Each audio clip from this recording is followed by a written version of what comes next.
Oh man. All right. This is fast. Oh, hello. Hi. I am so glad that you're here. Hey, I'm Pastor John Stevens, pastor of Zion Lutheran Church in Oregon City, Oregon, and we're part of the ELCA. And welcome to Dollar Store Children's Sermons, where we take a look at the lectionary text and we tie it into an item. All right, this isn't one from the Dollar Tree. This is, you don't actually even need an item for this, but this is a springboard or a bonus springboard, if you will, for this coming gospel text and the second reading. The main thing that I was looking at was Silly Walk from Monty Python and the ministry of Silly Walks. But this is one of those.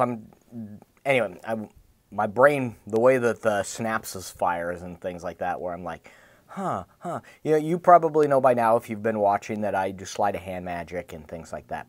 And I'm very curious about the con world, the cheating world, the underbelly of society, all that. A book that I have had forever is called How to Cheat at Everything. Yeah, a con man reveals the secrets of esoteric trades of cheating, scams, and hustles. Yeah.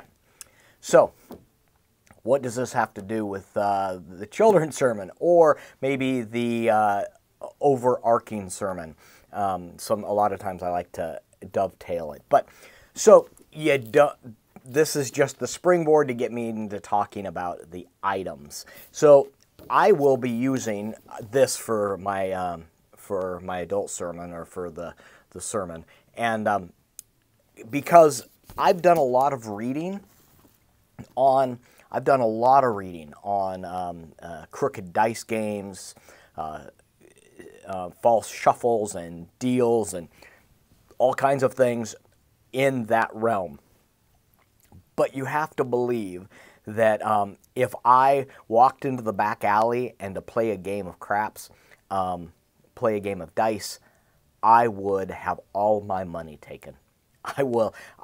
And you have to believe that if I went into the back alley, or if I went into a gaming hall or whatever, and I tried to cheat with dice, I know all of the ways. I know a lot of ways that people can cheat with dice, and we could talk all about that. I know all about it because I've read it. Yeah. But I've not done it.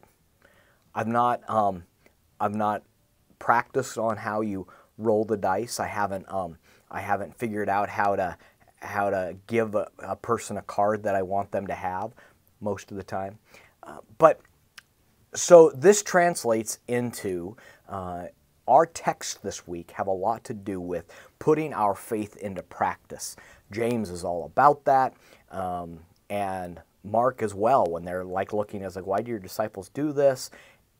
We're putting our faith into practice. We can read about God all we want, and that's important.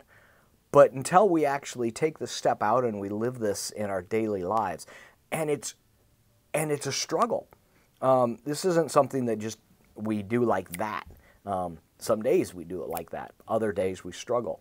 So for the kids, I've got 3 tennis balls that I'm going to talk about juggling.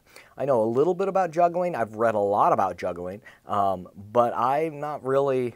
and juggling is something that you have to do by practicing. It just is. You have to actually do it. And so it could be possible you have a recipe card, and the recipe card is chocolate chip cookies, and you're looking at the recipe card going, oh, this is going to taste wonderful. This is going to taste great. And maybe it's a recipe card that you know that the card's clean, you're the only one who handled it, and then you can take a bite out of the recipe card and go, this is terrible, this is not.